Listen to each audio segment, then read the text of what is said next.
Hey guys, welcome to our channel. So in this video I'm going to show you how to log in Snapchat without verification code. So simply you have to open the Snapchat app.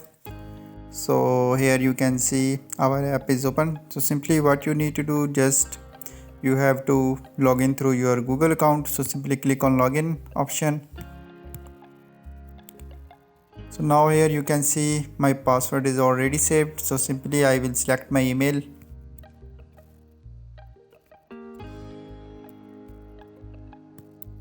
So after this, select your email and password, simply click on login.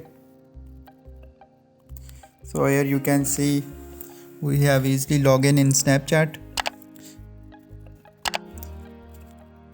Now click on your profile here, click on settings, now go down and click on logout.